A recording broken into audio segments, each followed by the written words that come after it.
scams are common. Sadly, in 2023, that is not just limited to selling you, your car's extended warranty, virus software, or Bitcoin. It happened right here in the gaming space. This will go down as the biggest scam in gaming history. As you can tell by the title, the game is the day before.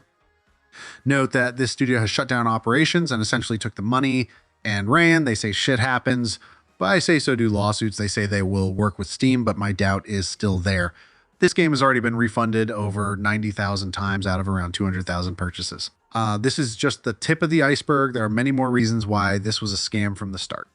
The gameplay videos were scripted.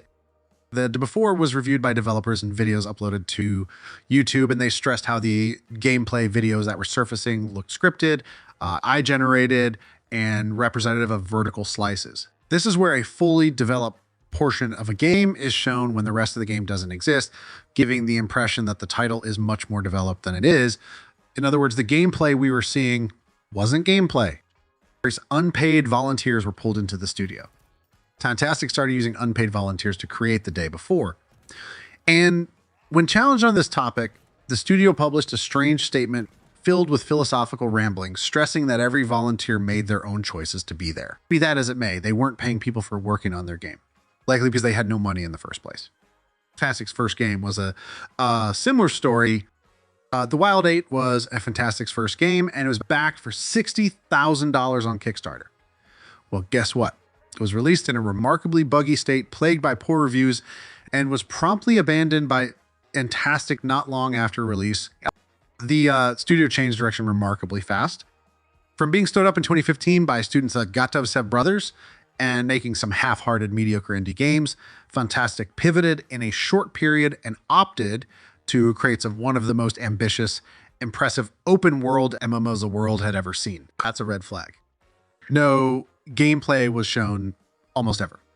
Despite the day before having been in production since 2020, no gameplay was revealed until late 2023, weeks before the game was due to launch. We'd seen some snippets, screenshots, and conceptual imagery, but gameplay was being sorely missed from any updates provided by Fantastic. Even when that gameplay did surface, it represented a bland, empty world with generic characters, mechanics, and no real substance. The game wasn't even trademarked. What defined the day before was the legal battle that Fantastic went through to secure the name. Midway through the game's development, it was revealed that an app creator had built an application with the same name before the Govitsev brothers had started building their game. Thus, a legal battle ensued. But who doesn't trademark their game before they start developing? It was delayed over and over again. Now, I can fully appreciate that games get delayed.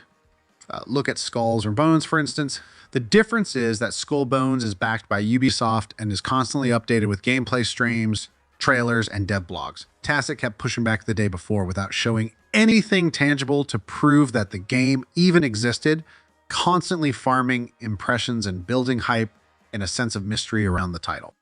It looked like one huge asset flip.